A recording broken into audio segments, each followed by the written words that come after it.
Welcome to this episode of the Yahowah vlog. We're here in our ocean studio on the aft deck here in our home above the Caribbean Sea.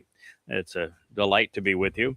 I would normally complain that the trade winds are a little blustier than they would normally be. And boy, we've had a dip in our temperatures. I think that the high today is only going to be 84 with a low of a frigid 77 this evening. But if I said such a thing, knowing that the whole continental U.S., all the way down to the tip of Florida, is in a cold streak and facing really century caliber winter storms, I might, generate quite the animosity. So I won't say anything about any of that so as not to torment anybody with the notion that there are warmer places to live. Excuse my bringing up such things, as my Wookiee is now sunning himself on the love seat behind the the program here. When we do our ocean studio, we're most often addressing the series called Coming Home. This is actually the last chapter of the first volume of Coming Home. There are currently 3 volumes available, all free at yahowah.com. There will soon be a 4th. I'm continuing to add to, at this point, the 4th volume because we came up with a really interesting conclusion. It happens to be the last word picture. It was written by Dode, and it speaks of the intervention that took place towards the end of his life to reconcile his relationship with Yahowah so that he could reconcile ours. It is a real treat for the eyes. And we're going to return to that very subject this evening. We will make progress into the 31st mashal or proverb on Family Hour this evening. It begins at 6 o'clock Eastern Standard Time and obviously along the East Coast. Oh, well, look what I have here. I have my beloved co-host. This is the great and wonderful Wookiee that now is all upset that my iced tea is not in a cup that is to his liking. Well, considering otherwise how horrid we humans have been to one another over the past 6,000 years, it's truly amazing that without a single altruistic civilization to show for the human experience and all of that time, that God continues to endure the many for the sake of the few.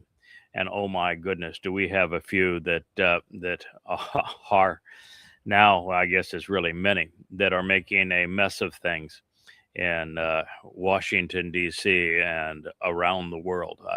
I wrote on a reply to an Elon Musk text this morning where he was bemoaning somebody that thought it would have been a good thing for Donald Trump to have actually become a martyr in one of the 2 assassination attempts against him, should either one of them have actually been real and not campaign hype. That the reality is that over the next 7.5 years, Donald Trump is going to prove that he is the most deceitful, dangerous, destructive, and deadly man who has ever lived, who has ever occupied this planet. And as a result of him, over these next 7.5 years, there are going to be complete economic collapse. There's going to be the wholesale degradation of nations. We're going to witness world wars and billions are going to die. So this is what we're in store, and this is not my opinion. It isn't something that a far leftist has opined. I'm actually too conservative to be a Republican. And I've surmised all of this by studying the prophets. This is what they have said, and they are never wrong. So it's going to be a rough road from now until the time that the author of this Mizmowr or Psalm returns.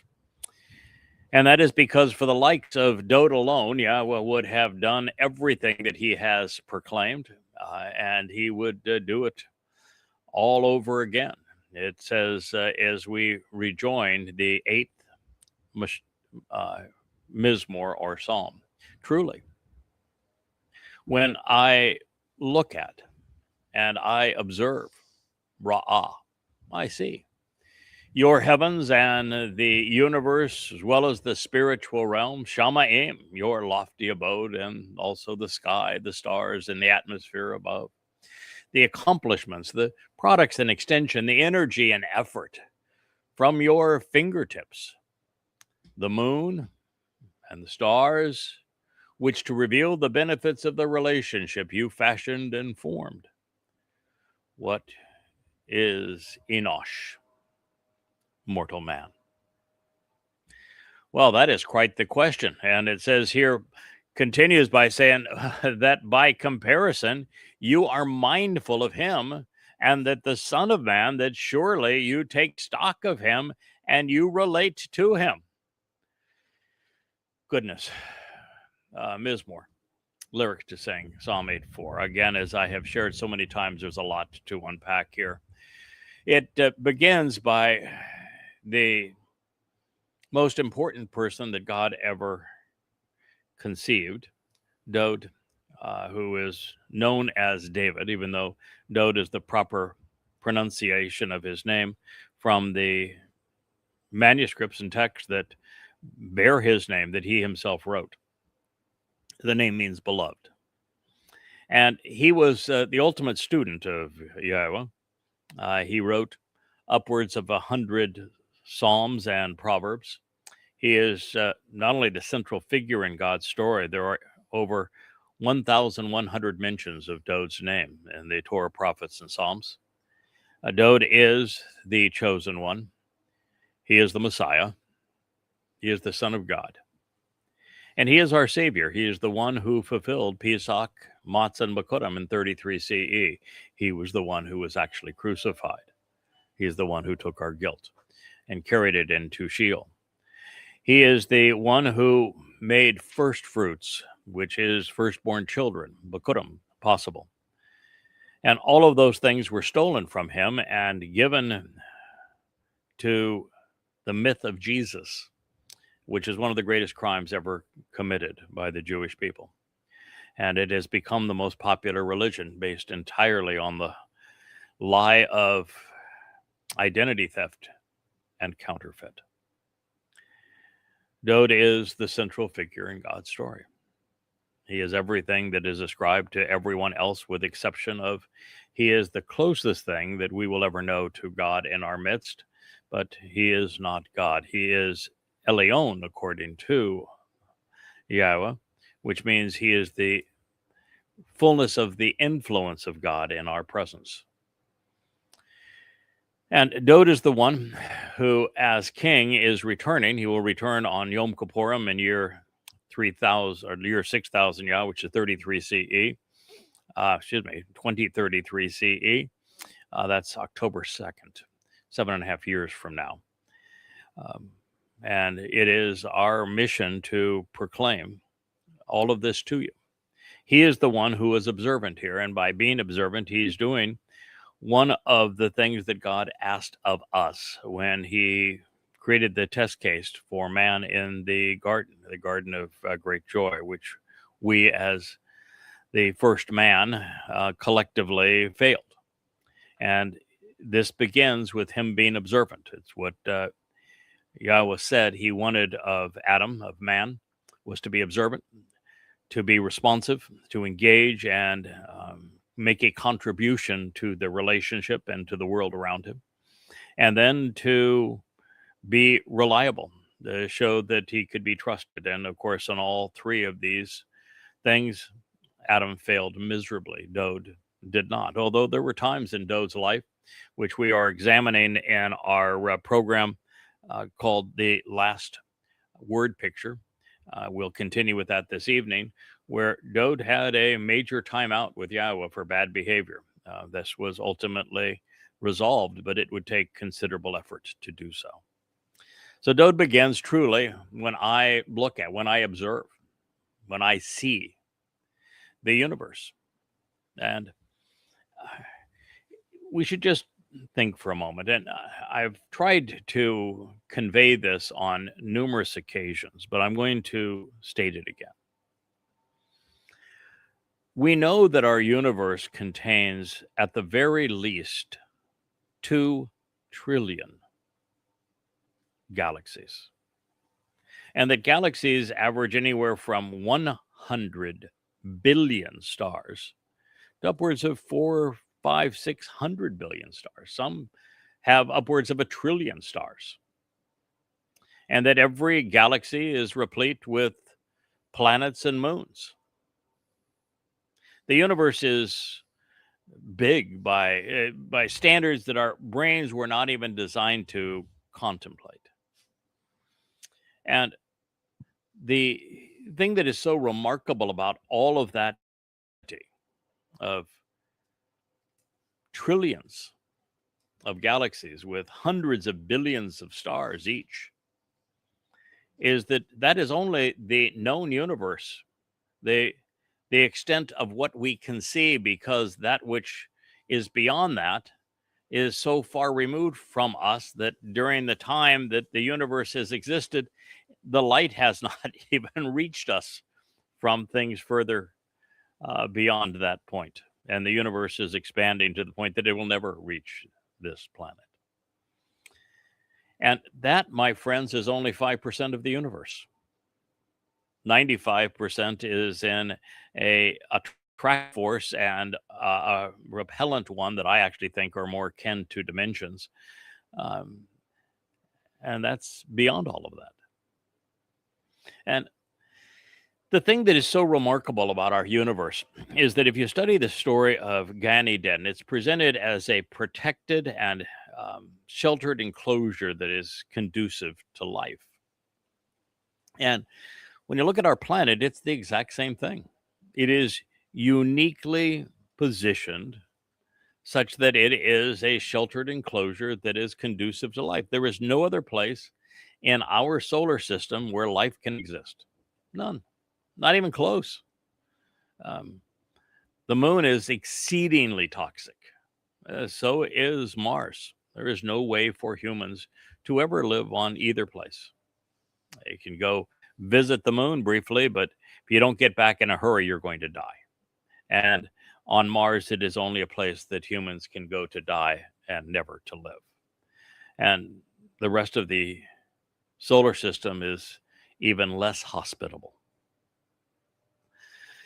Beyond the fact that there can be no other place where life can exist in our solar system, and we have the ideal scenario with the perfect size sun and the perfect position within its galaxy, and the perfect rocky type planet with the ideal size gaseous planets outside of it to absorb all of the larger meteor strikes, so that our planet can still exist with the perfect size moon and the perfect place for for us to enjoy tides and to have our orbit be stabilized as it is, all of things which are necessary to life. And of course, this great molten core that is inside of our planet that creates this magnetic protection from cosmic radiation.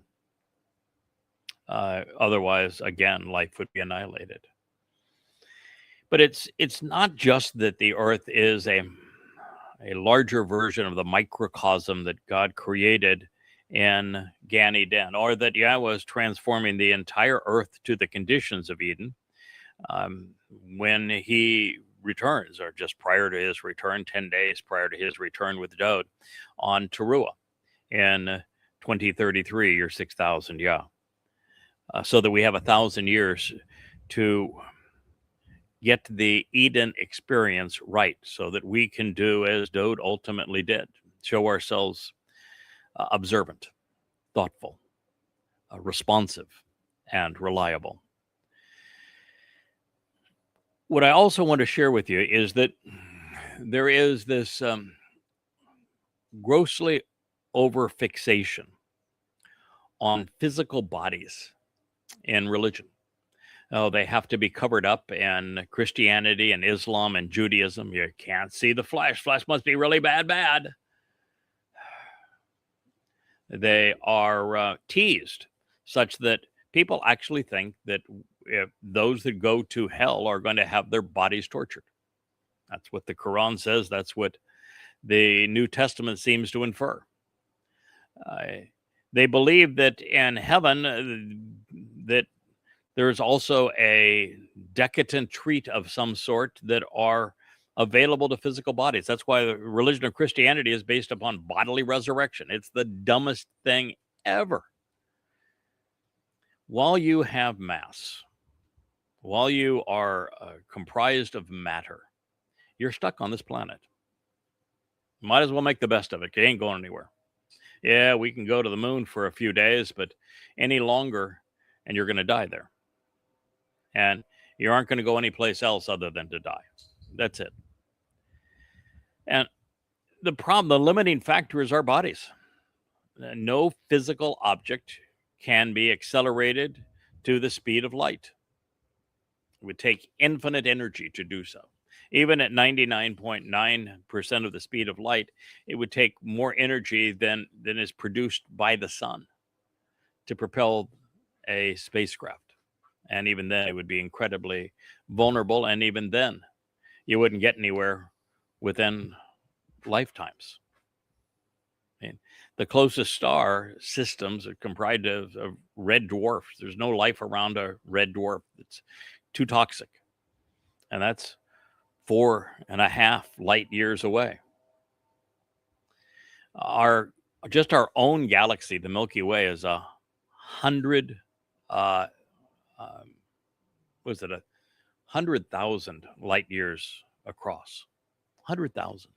Just in our neighborhood, to find the nearest star that would be conducive to having a planet around it where life could exist, you're looking at 5,000 light years one way, even if you knew exactly where it was. 5,000 light years. I mean, how many generations is that? And you'd have to create a spaceship large enough to have artificial gravity and enough food and space and entertainment for people to go through generations after generation after generation.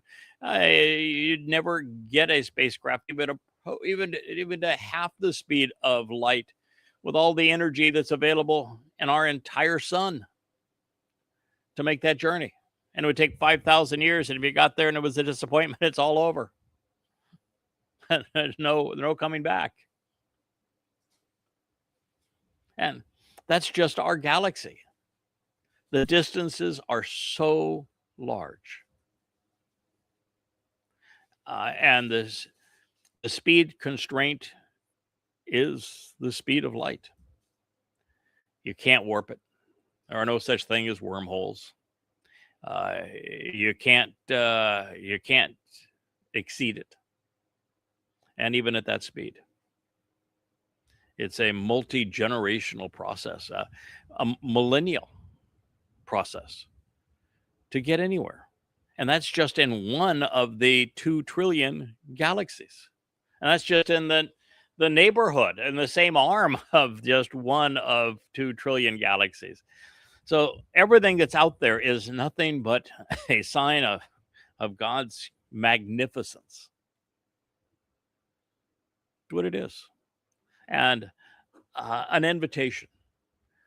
Do you want to accept what he's offering, which is to transform the carrier of our nefesh souls, which are essentially energy based, and enveloping them in light energy such that we can go anywhere and do anything, where we are enormously enriched and empowered and enabled, becoming eternal, because, well, light just is. Time exists on a photon of light. That means that you can go from one side to the other, not just of a galaxy, but the entire universe, in literally no time, because Uh, time simply is on a photon of light. And if you were, no matter what the distance is, um, speed is distance over time. And if time is zero, the blink of an eye gets you anywhere. It's amazing what God is offering. And when you come to appreciate the difference between energy and matter, then you have an appreciation of what God's offering. This is what Dode was trying to convey to us here.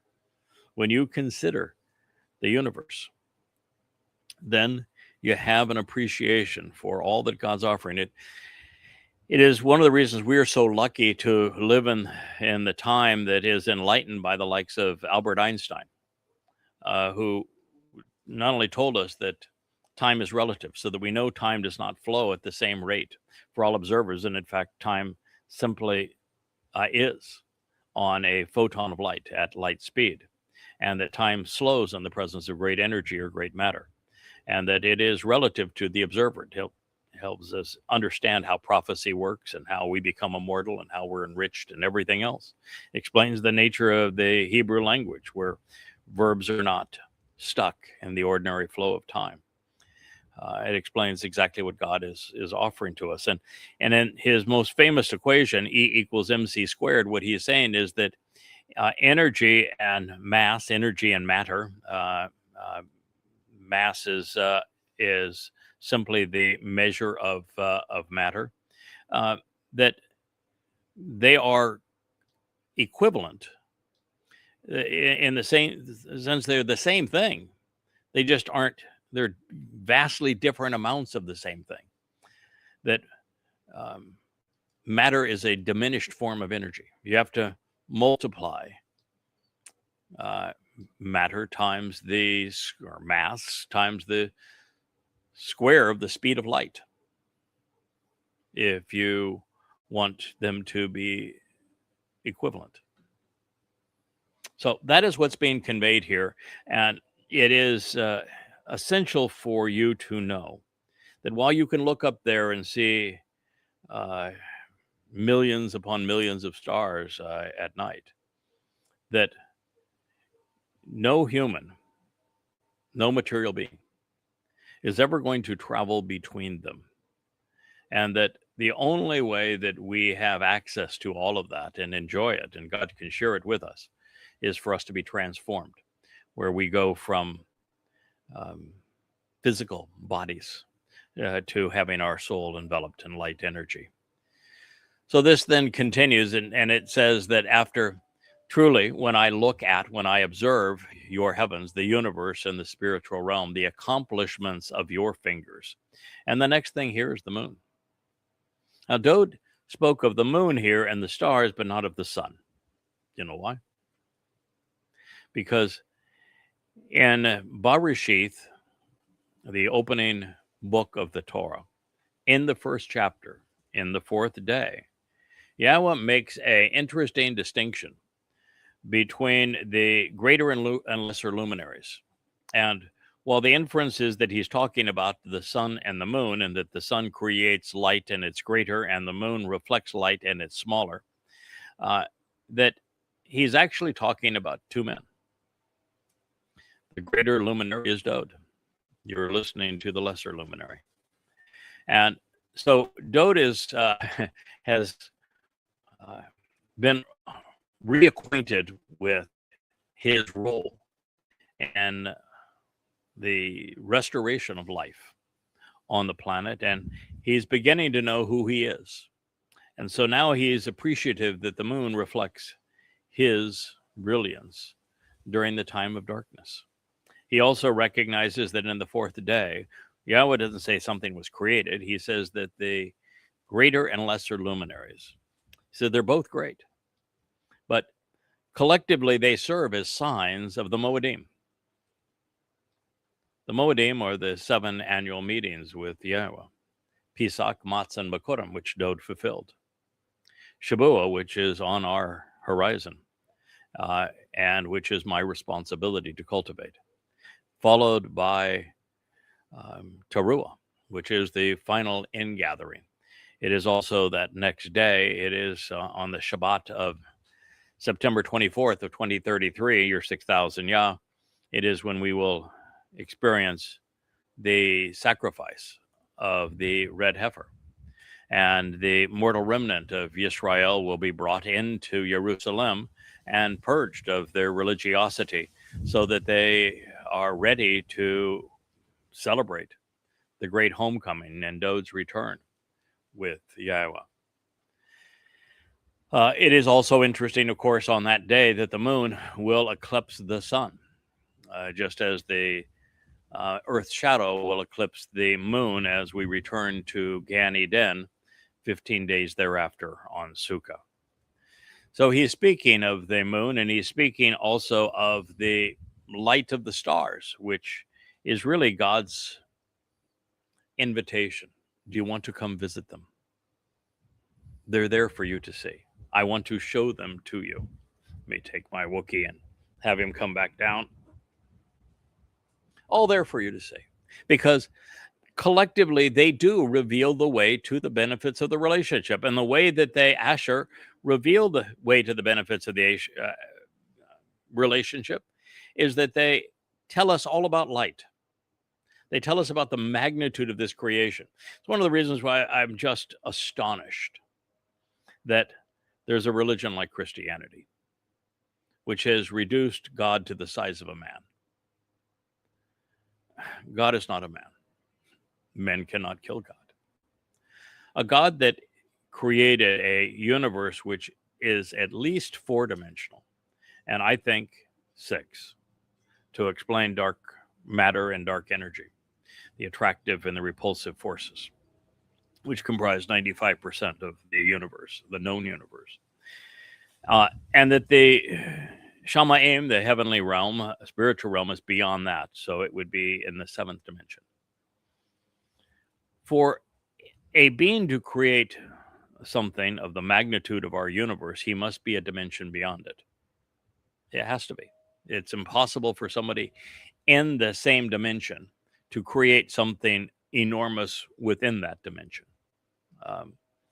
He would have to use the existing elements of the dimension to create something, just like, I built this house. But I built it out of materials that were already here. To create something out of nothing, you have to be a dimension beyond. And when we understand divinity, then you understand that God can't enter our dimension. He can't even enter. All of God won't fit in the entire universe that he created. He's a dimension beyond it. It's like saying that you want to put Walt Disney into one of the flatland cells that he created for Minnie and Mickey Mouse. Can't be done. He can relate through symbols, through implements, through words, but he can't enter their realm. And it is the same thing with God. God cannot be a man. And when you recognize the magnitude of the universe, any rational person should immediately reject Christianity and say, this is the dumbest idea ever. So the stars, the magnitude of them definitely convey this. But what most people don't recognize as to why he said that the moon does as well. Because it is this job, the job of the lesser luminary of Bereshith Genesis 1, to reveal Asher. Asher happened to be the first word that I translated 24 and a half years ago. Asher is the name that has been ascribed by Yah to my wife, the very woman who helped Dod regain his standing with God. The program, again, we're going to return to this evening. Asher is the name here of my beloved lab here at my feet. Asher was one of the tribes of Yisrael. Leah, back 4,000 years ago, said that she would be forever proclaimed as Asher, blessed and beneficial. Asher is one of the most amazing words in the Hebrew lexicon. Dod obviously appreciates it. He included it here, but it's the first word he wrote in this first psalm. It's the first word I translated 24 and a half years ago when analyzing one of the richest and most important prophecies regarding Dowd in 2 Samuel 7. And it defines a relationship between things. It is translated as blessing and benefit. It is to show the way to receive the benefits of a relationship, which is how I've rendered it here. And so that is the lesser luminary's primary position, the primary purpose of the moon. And so Dowd has laid it all out here. I'm not certain that anybody has picked up on it or understood that prior to me sharing it with you here, but it is nonetheless there for all of us to see. And that is the purpose of us analyzing God's communication to us so that we can communicate it to you. And so the very Son of God says, you have fashioned and formed what is all of this. And he says, so against all of this, what is Enosh? What is a mortal man? Why did God create mortal man? And, here we are on a planet where, there could be life someplace else, but we're never going to see it, ever. Nor are they ever going to come here. It's impossible. Not unlikely. It's absolutely impossible. No. God's saying, why do we exist? What is mortal man when you consider the overall scope of this universe? I mean, our planet isn't even a speck of sand in our solar system. And it isn't even a speck of sand in every beach, every ocean, every desert on Earth by comparison to our galaxy. And our galaxy is literally nothing by consideration of space. And we are nothing compared to the scope of our planet. So what is mortal man? What is Enosh? By the way, I made the correction yesterday, but I want to make it again today. It was brought up to me that I confused Enoch with Enosh. Enosh is a son related to Noach, and his name means mortal man. Enoch, the person that walked with God and then God took, is actually from the CH sound. It gets very poorly transliterated into English, but it's from a root that says, this man is trained and disciplined. He has been instructed, he has been taught, and he is resolute in what he is going to offer. So it would be a very odd name for somebody that we know nothing about, other than he was and he is no more, other than he conducted his life with Yahowah. But he serves as really a indicator of what this job of serving as the lesser luminary is all about. Because you will come and go throughout time to accomplish things that God wants done. But the purpose is to recognize that humankind, like all animals, we're mortal. There's lots of confusion in that, in religion, to think that a human soul is something that's special, but it's not. Every animal, that would be every bug, bird, snake, slug, snail, we all have souls. That's what differentiates animals from plants. A soul is that which can perceive what's happening, can be observant, pay attention to what's going on in their environment, and then respond to it. It has the first two things that Yahowah is looking to accomplish with us, looking for us to do, to observe our environment and to respond to them. That is what a soul enables us to do.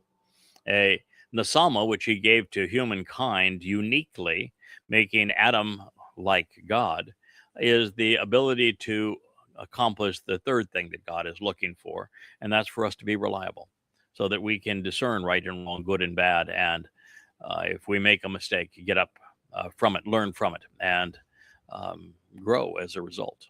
prove that we can be trusted. But all souls are mortal. There is a way for souls to become immortal in one or two ways. So we need to recognize that the overwhelming preponderance of souls, probably in the range of 99.9999% of souls really, are mortal. At the end of a person's or animal's existence, they simply cease to exist. All that is known of them is in the memory of those who interacted with them. No penalty for them, but no reward either. No heaven, no hell. It solves the conundrum that agnostics and atheists have with the religious notion of a God that would say, either obey me and love me, or I will send you to hell to be tortured forever, because such a God wouldn't be lovable or anything other than sadistic. But it solves that problem, because when you read through the Torah, prophets, and Psalms, you very quickly recognize the vast majority of souls simply cease to exist. Death is the end of their life. No reward, no punishment. Now, you can earn an eternal stay in Sheol. Sheol is hell. It is equivalent to a black hole. There's no fires, there's no torture.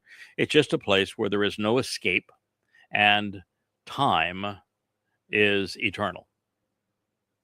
That's what it is. And so there are souls who have earned the necessity of going there because they have done something that misled others away from God, or they deliberately harmed God's people in a horrible way. And for those souls, they will spend an eternity as recompense because God's fair in Sheol. And then there are approximately 1 in a million human souls, according to God's math, 1 in a million, that are going to come to know him, be observant, pay attention to the terms and conditions of his covenant, accept them, act upon them, engage in such a way that you demonstrate that you're willing to be observant, be thoughtful, respond to what God is offering and expecting, and then show that you're reliable, that you're steadfast, that he can trust you. And for those individuals, there is an eternity as your soul is enveloped in light energy, and you have the opportunity to exist in God's presence. Those are the options. And that's the difference between a mortal and one who has gone beyond that. And then he says that by comparison between the moon, the greater luminary, and the stars, that compared to man, that you would be mindful of Zakar. Now, Zakar is a loaded term. It doesn't just mean Zakar Hu, mindful of him. Zakar as a verb means to remember, and that's nice. But the fact is that Zakar also means man. So if you combine the verbal root Zakar and Zakar as the noun, written exactly the same way, it speaks of the most memorable of men. And here again, you would go back to the opening chapter of the Torah of Genesis, Bereshith 1. And on the fourth day of creation, God explains that two of the men that you should be mindful of are the greater and lesser luminaries, because they serve as the sign of the Mow'edym. As I had shared previously, Dode fulfilled the first three, Pesach, Matzah, and Bakudim. I'm responsible for the next two, which are Shabuah and Teruah. Dode returns with Yahowah on Kippurim, and then we collectively teach, instruct, set as ourselves up as examples to be followed for the mortal remnant that is allowed into the return of Eden on Sukkah, on shelters in 2033, such that we collaborate together. Dode becomes the tree of lives. I am the tree of knowledge. I'm not making claims of who I am for reasons of self-aggrandizement. I would prefer to be anonymous in this story, but that's not what Yahowah prefers. And my responsibility is to do as he has chosen. So I'm going to tell you what he has said. And so the most memorable of man would be this son of man. It's Wah ben Adam. And that's particularly important because Dode is the person who helped us develop an appreciation for the fact that we could achieve what Adam failed. Adam failed to be observant. He was not particularly thoughtful. He did not engage and make any contribution to the garden or to his relationship with Yahowah. And when he failed, when he made a mistake, he doubled and tripled down, becoming all the worse for it. So Dode is just the opposite.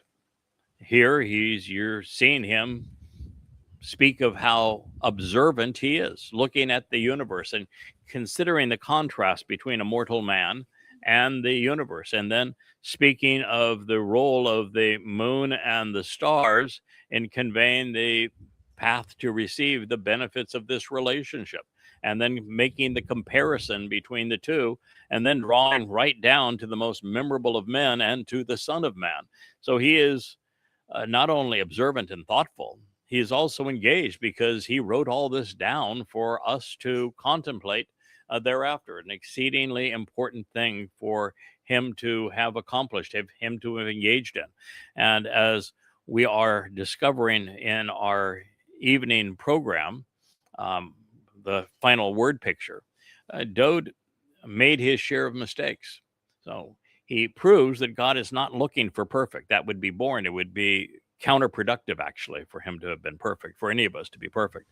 He's looking for someone that when they make a mistake can recover from it, because it is only through our failures that we are forged in terms of a character that is capable of showing that we have value, that we have merit. And so Dode is the opposite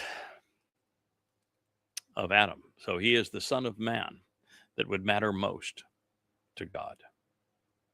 And this says, surely you take stock of him and you relate to him. You relay your message to him. When Yahowah began communicating through Moshe, and they met on the top of Mount Choreb, and Moshe came down with the book of Bereshith, Genesis, and he came down with the 10 statements on the 2 tablets of stone twice because he broke the first set.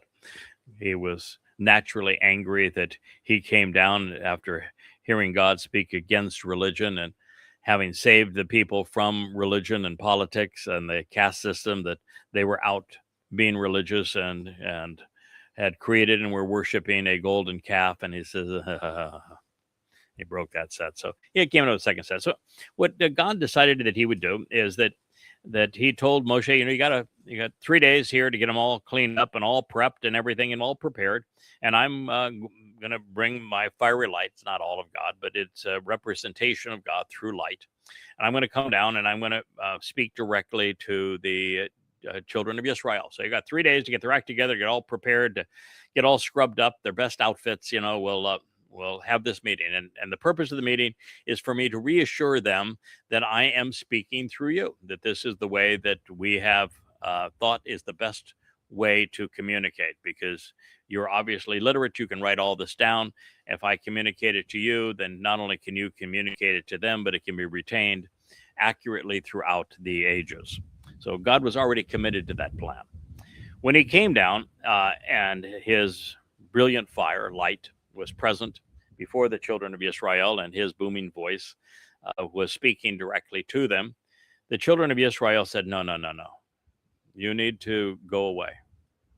We don't want to see you or hear from you again. And while it's stated that bluntly in Verbatim, in Yahweh's voice, it is couched a little bit nicer in the first episode, where it says we prefer you to communicate through the likes of Moshe. And God's response to this was, I agree. It is in their best interest. We're going to have a far higher likelihood of success if I choose people along the way that I prepare and that are properly committed, that I can speak through, as opposed to directly to masses of people. So this idea that God answers your prayer and that he spoke to you or said this, that's nonsense. God speaks through very few people. And when Moshe's sister, Miriam, in the 11th chapter of Numbers was uh, complaining, and I guess it was the 12th chapter of Numbers. It's a meltdown in the 11th chapter. It's a different story, but powerful. The 12th chapter of Numbers. And she has this meltdown. And after Moshe's meltdown, she says, we too, speaking of she and Aaron, also speak for God. And God says, no, you don't. And this is a person who had been labeled a prophetess because she led the women's chorus on the Song of the Sea as they passed through the Gulf of Aqaba unscathed, and the Pharaoh's army was drowned in that process.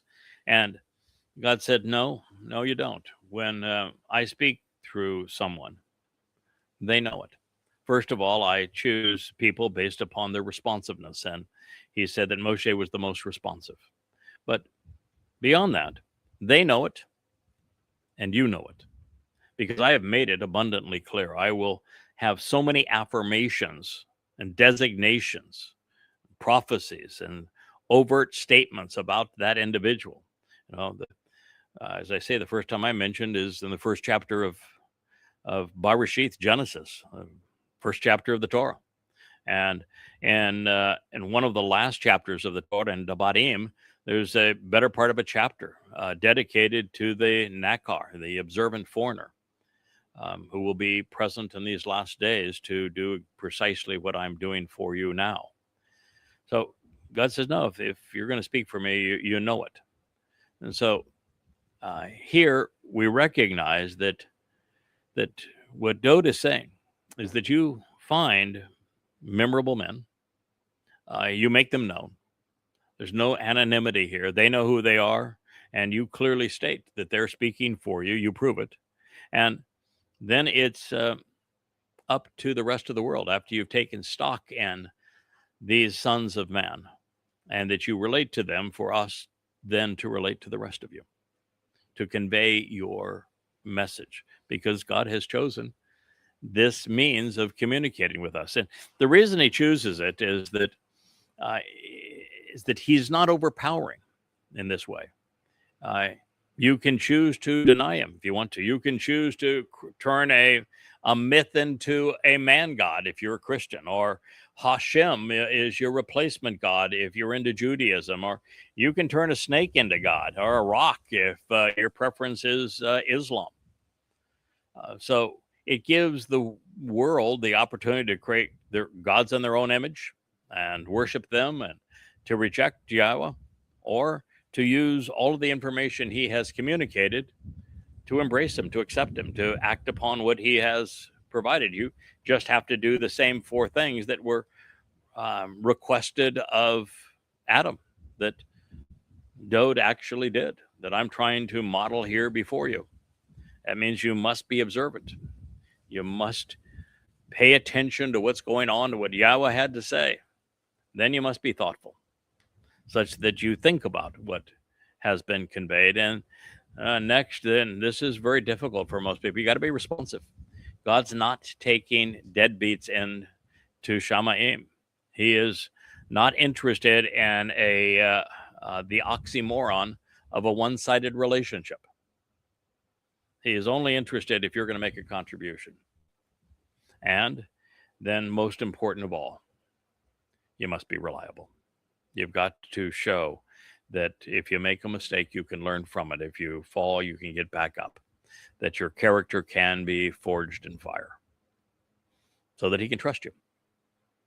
So that's a fairly comprehensive analysis, is it not, of one statement, Mizmowr, lyrics to sing, Psalm 8:4. And I think my companion here, the king of the cables is writing down notes and saying we could cut a short out of that segment right there. It ends at this timestamp and begins at that timestamp. Probably what he was doing at the moment I'm looking over there. Adam probably caught him red-handed doing so.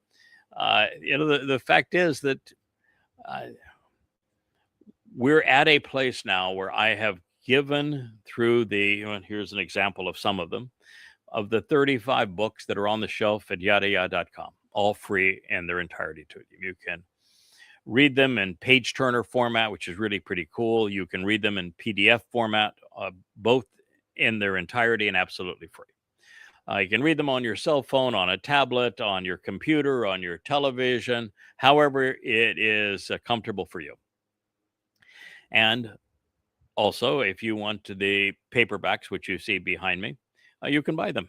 Google my name, Craig Wynn, or at the Yahowah series at Amazon, and you will find the entire series presented royalty free. So you have all those options available to you in this regard, and they present the entire swath of what I'm sharing, and they actually prove it, providing documented evidence that makes the case for God irrefutable.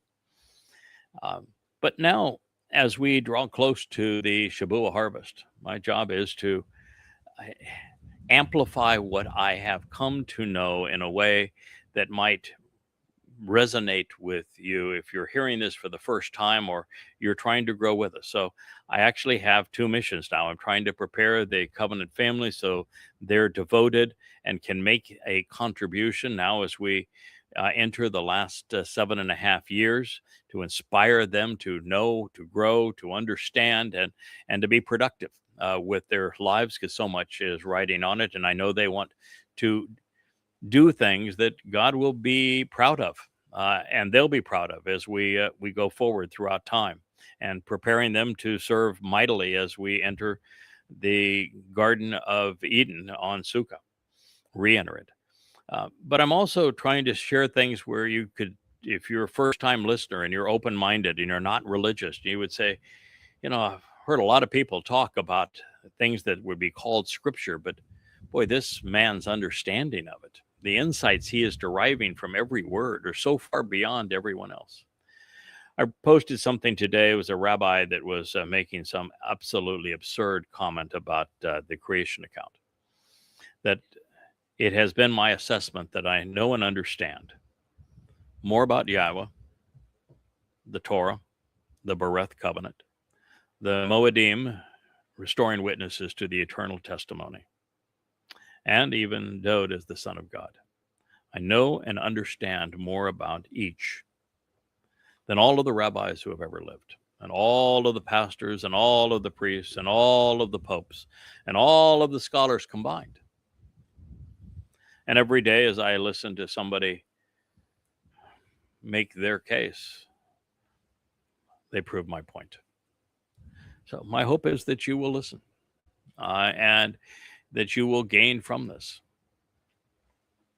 Well, the reason that the universe is so big is partly so that we would know our place in it and our relative position within it, but it actually needs to be big for us to exist, because we're the product of a second generation star. We had to have a supernova explosion to create the heavy elements that comprise not only our planet, the things that appear to be solid and material, but also our bodies are comprised of them. We are stardust. We are the residue of an exploding supernova. So we have to be a second generation star.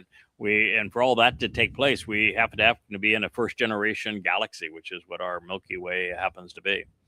And it is so large that these things could transpire over the time span that is necessary for them to occur. And if you say, well, why would God put up with 14 billion years of all of this? Because in the seventh dimension, where he exists, way beyond the constraints of being stuck in time, it can all play out in the blink of an eye over a long period of time. He can take moments in of it and elongate them and enjoy them. And he can take entire millennia and they go by in a blink without him even noticing anything happened. That's pretty cool. I don't know if you're like me, but when I see something that I think is just really gorgeous, it might be a seaside scene because I love the ocean. It could be maybe a beautiful waterfall, perhaps a gorgeous sunset. Perhaps it's a rainbow. Perhaps it's just a beautiful setting someplace. And nature is typically the things that I value in this way, or I'm just in a wonderful place with someone I dearly love. I will close my eyes, and after having taken a really comprehensive gaze at everything, being as observant and thoughtful as I can possibly be, trying to absorb everything, I will then close my eyes and I will go through my mind and say, how much of what you saw can you remember? That you can transfer even from short-term into long-term memory and keep this as a treasure filed away forever. And all of the light and the sounds and the smell and the perspective and the shadows and feeling yourself in that environment. And I got reasonably good at it because what I was doing was I was curating something very special. And I was helping myself be able to elongate a moment, very much like Yahowah can do if he says, when you discovered something that was wonderful about the Torah, like the greater and lesser luminaries in Bereshith 1. He can enjoy that moment of discovery, knowing that we would get there and saying, yeah, that's my boy. I knew you'd find it. That's why it was there for you to understand. Or when we come upon, as we have grown over 24 years together, and we come upon the final word picture, the last mashal, and the 31st proverb, and now it resonates with us. And every aspect of it, every word, every nuance of it is a celebration of everything that we have collaborated with together over these years. God can take a moment like that and turn it into a lifetime experience. So this is part of having an appreciation of our universe, of time, of light, and of everything that is there. So scientifically, of course, there are many more reasons, all of which are interesting, including the fact that we are the product of first-generation stars. It does us well to consider why Yahowah created us and why he continues to relate to us when he is greater than we can possibly imagine, and yet he presents himself as approachable, as humble, as loving and kind. And yet we are infinitesimally small by comparison, which is what God wants to resolve. He wants us to enable us, to make us essentially infinitely greater than we are.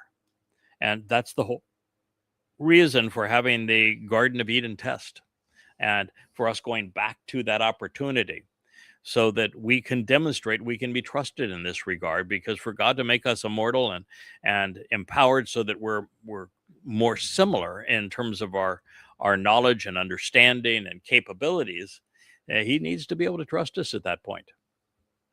And that's what this is all about. That's why I'm glad to have Dode return to a discussion of mortal man in comparison to Yahowah and in comparison to the scope of the universe. Now, there is another interesting reason, one that reveals our position within space-time. Yahowah calculated the exact amount of energy required to create the stage for the kind of life that we enjoy within the formula of relational time that he desired. There's 6,000 years exactly that are going to transpire from the time that we were taken out of the garden, where God caused the fall of man for our benefit, to the time that we'll be allowed back into the garden on Sukkah for our benefit. And for all of that to play out over that period of time, and with humans having the opportunity to show that there could be a few of us that are going to get this right and earn that opportunity, the universe had to be this large.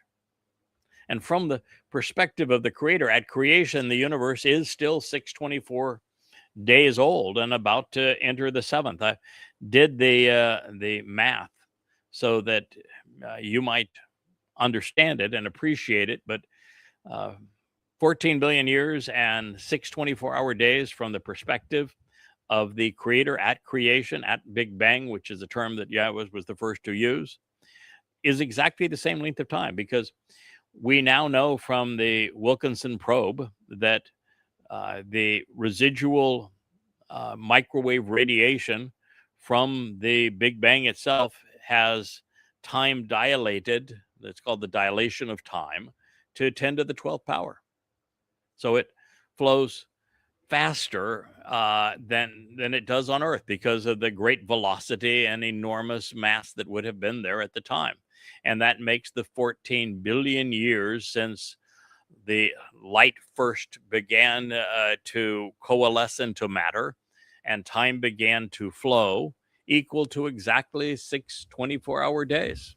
Take 14 billion years, divide them by 10 to the 12th power. See what you come to. 6 24-hour days. Pretty spectacular, isn't it, in terms of an insight from our God? It is now, we are just 7.5 years shy of 6,000 years since Adam and Yahowah were expelled from the garden, and for their benefit, so giving them the opportunity to grow, to learn, to experience what it is like to observe, to make a contribution to life, and then to fall, but yet get back up, wiser for the experience. And we will, and now we're in the first months of 2026. And just as I say, 7.5 years away from Dod's return with Yahweh, and much closer than that to the Shabuah harvest. So the universe, which is 6 dimensions, with Yahweh existing in the seventh, is also replicated through the 6 steps that we take to God through the Mow'edym leading to the seventh, which is Sukkah, and the 6,000 years that lead us to this celebration of camping out with God for 1,000 years during Sukkah, just as we celebrate the Shabbat each week in remembrance of that. It is also the underlying contract of Shabuah. So this includes the 4, of course, when we talk about dimensionality that we know, which is space-time. We have height, we have width, we have depth, and then we have time. Those are the 4 dimensions of space-time. But we can add to those the unknown source of separation and that of attraction, which are 95% of the universal composition. They're called dark energy and dark matter only because energy is repellent and matter is attractive, and dark means we don't understand what they are. We can't see them. Well, we will certainly understand them. Well, at least the 1 in a million will, quite soon. Now, returning to the question that was posed by Dode in Psalm 8:4, as a father, I know the answer, and that is by design. Every parent should be able to recognize the obvious, that Dode has made this personal, initially presenting Yahweh's viewpoint from the perspective of children, and now speaking of the Son of Man. I'm going to personalize it further. One of the reasons that I don't attempt to pray away my struggles with family, and there are many, is that without them, I would have no basis upon which to appreciate Yah's vantage point. He has dealt with the fracture in the covenant family and with his people, the children of Israel, since their inception.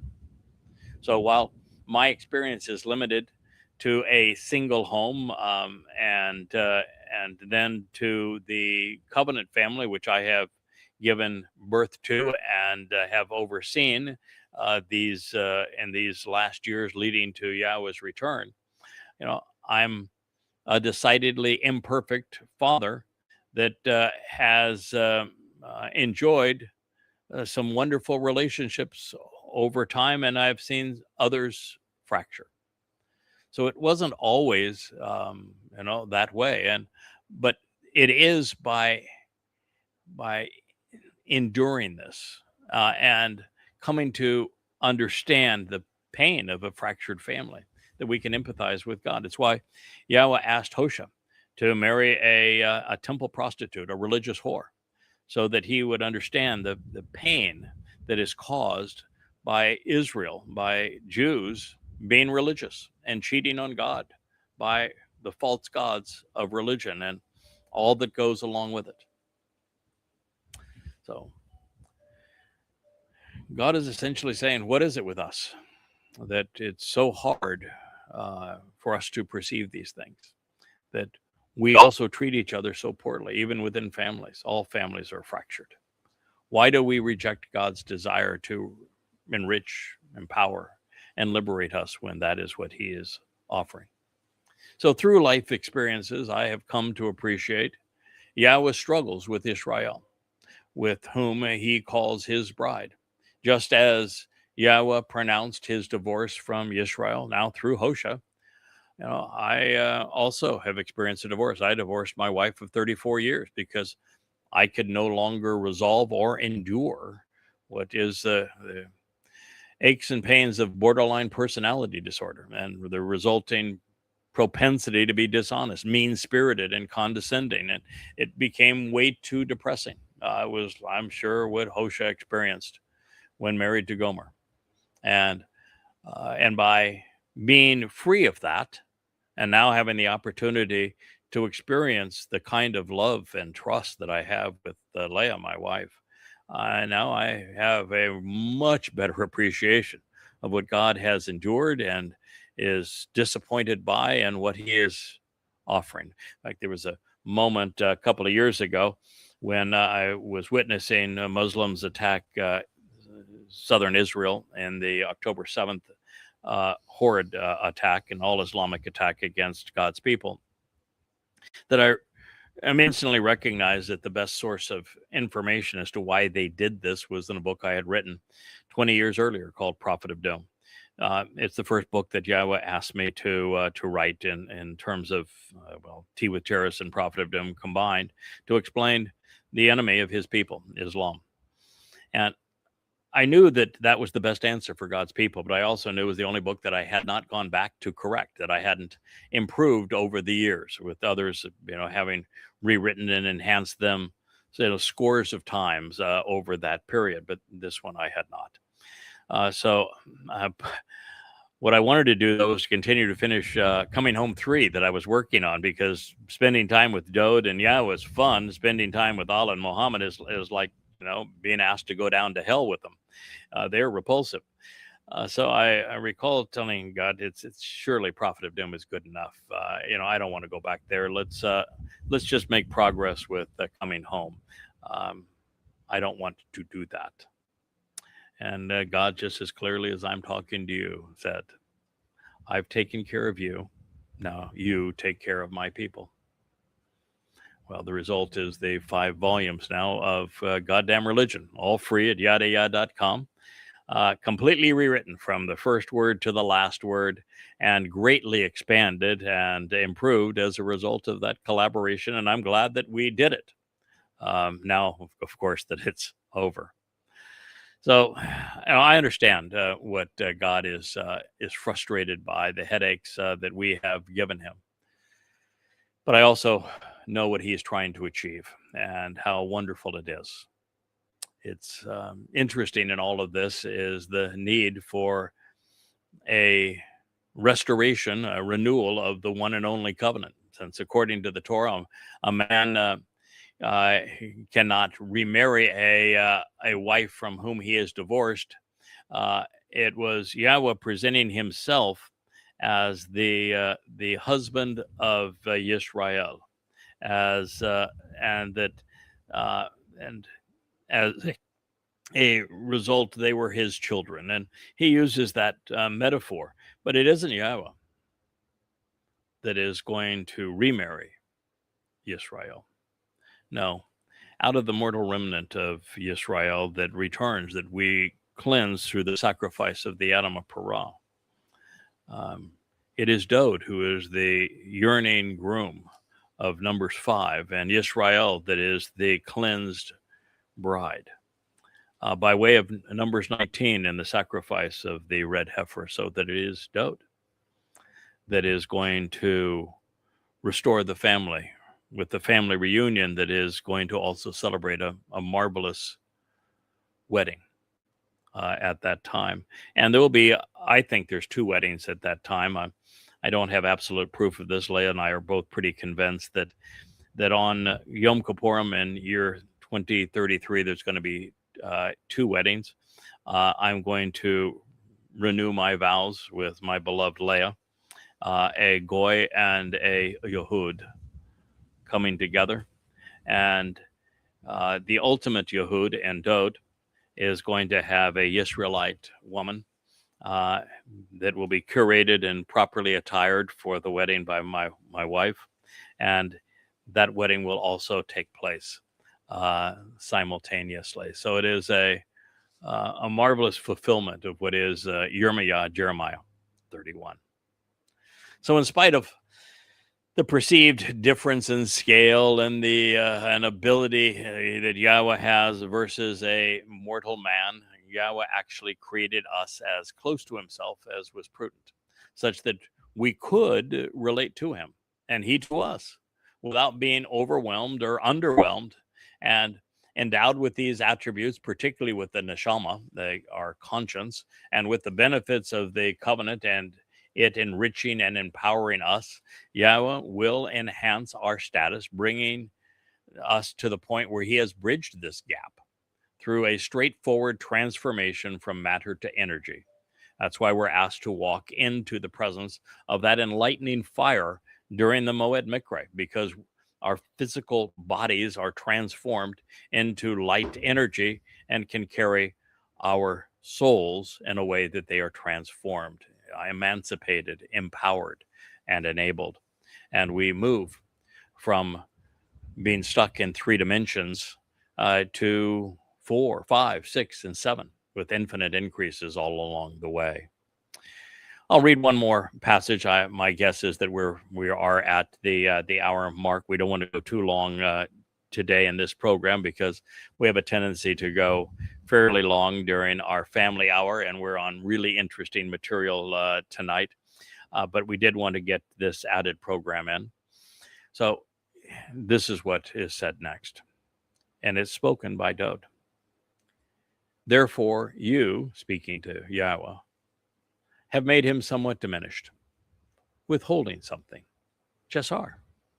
Hu Ma'at. You've caused him to be a little less empowered, lacking, and thus needing something to sustain life. Slightly lower from God, men Elohim, than the Almighty. And yet you surrounded and enveloped him, Atar, you crowned him, you honored him, you enriched him, you embellished him, providing for him the blessings and adornments, the symbols associated with status, with honor and respect, with an abundance of riches, with a powerful presence and a glorious reward, kabod. One of our one of Dod's favorite words. We'll talk about that in a moment. Along with the most appealing attributes, valuable qualities, and useful aptitudes. Mizmowr lyrics, song to sing, 8-5. Wow. Okay. Again,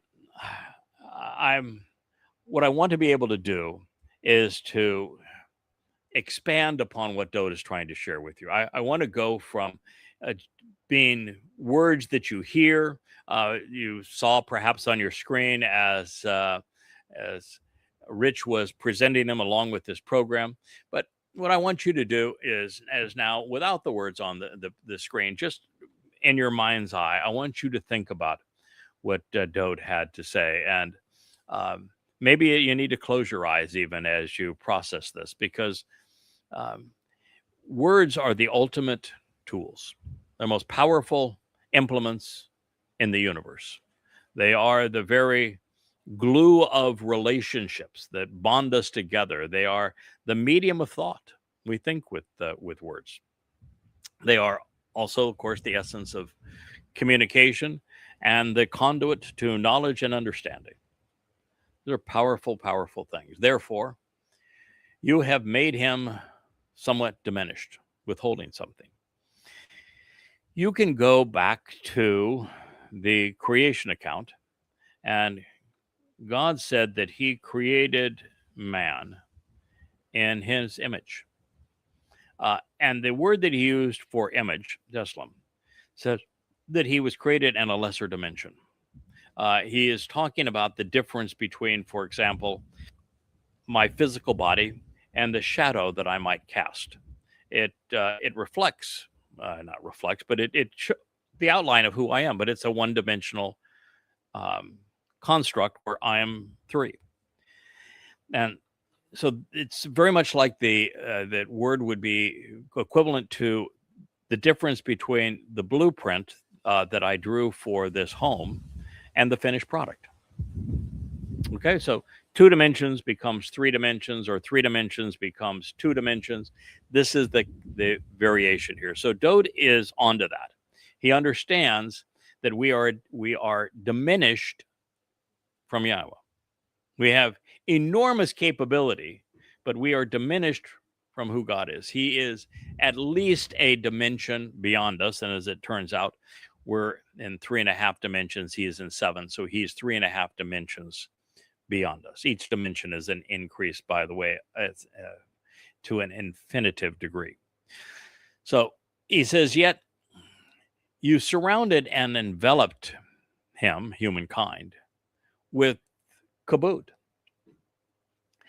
Kabod means capability, abundance, power, presence, a glorious reward, honor, great significance. So we are more significant to God, at least those of us who are paying attention to him, thinking about him, responding to him, and ensuring ourselves reliable in our service to him. We are more valuable to God than all of the galaxies combined. That is the level of respect that actually God has for us. You know, we can earn God's respect. As Dode figured that out. That is a powerful concept. It's something that I didn't know until our most recent foray back into the garden, because I was trying to understand precisely what God was going to do when he invited us back. Why was he inviting us back into the garden? To understand that, you have to understand what took place in the garden. And it was there that I discovered that it wasn't Chawa, who people mistake as Eve, who erred by chomping down on a bit of fruit. The decision to cause the fall of man was made by God before Chawa was even created, before the woman was conceived. In fact, she was conceived so that man wouldn't be alone post-separation. And that it's God that caused the fall. And it's because in that cloistered environment, there was no opportunity for Adam to be anything more than he was. He was already failing to be observant. He was failing to be thoughtful. He was not as God wanted, which was for him to work, for him to engage, for him to respond to God. And as a result, God knew that when tested, he would fail, and he did. So he couldn't be relied upon. But we can succeed where Adam failed. We can earn God's respect. And the result is to be bequeathed with an abundance of riches, be made vastly more powerful. And it's a glorious reward if we demonstrate ourselves worthy of God's respect.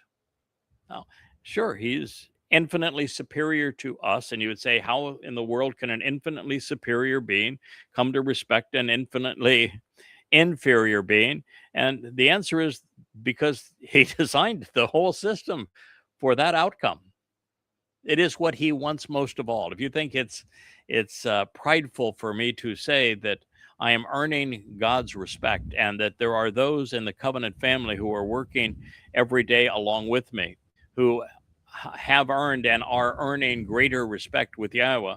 No, it's the ultimate way of respecting Yahowah to say this, because this is what he's trying to achieve. And here's the most important person in the universe, Dode, recognizing that God wants to see us as kabod. He wants to honor us and respect us. He wants to lavish a abundance of riches on us. He wants us to have a more powerful presence. He wants our significance to be extraordinary. There is a line that is so important relative to kabod that is found not only in 2 Samuel 6, which is where Michal, who is a embittered woman that is Dod's first wife, is mocking Dod for dancing in the regalia of the high priest, the ephod, but otherwise naked. Before all Yisrael, as the Ark of the Covenant is being brought into Yisrael, orchestrated by Obed-Edom, and at God's direction. And at the end, she says, you know, you've embarrassed yourself. You are not kabod with God or these people, particularly with the Amma. And Dod's response was, okay, well, I'm going to go to the Amma, and we'll see what the Amma have to say about whether or not I'm kabod or not. And it is a prophetic of the fact that Dod would meet with Yahweh's Amma. She is the most productive of women. And that is the message of, and the portrait that is painted in the final word picture in the 31st Mashal, which we're going to continue on our evening program. And in there is also her telling Dod that you need to reclaim your kabod with God, your significance. You are the most significant person in the world. You need to man up at this point. You made a mistake. Let's own it. Let's grow beyond it. Let's show God that you can be trusted and relied upon. And then you can fulfill Pesach, Matzah, and Bakodim, and the world is taken to a better place. And we return to Eden. And so what I learned by that whole process is that this was the failure of Eden, which is why God caused the fall of man, so that we would have the opportunity to demonstrate that we could be observant, that we could be thoughtful, that we could be responsive, and that we could be reliable. And so recognizing that, there would be a number of people that would prove it as we approach this return of Yahweh. And they'll be harvested on Shavuot. And they will return to be the mentors and the teachers of our return to Eden, where there'll be 1,000 years to work with the mortal remnant of Yisrael and with some Goyim as well, and to model the kind of responsibility, the kind of aptitude and attitude that God is looking for, so that they can join those of us who God's going to trust to empower and enrich, so we can go off and explore that universe together. That's the purpose of being brought back into Gan Eden, 1,000 years, to model this, to get it right. So there will be numerous people that can enjoy Dod as their king and grow from the tree of knowledge.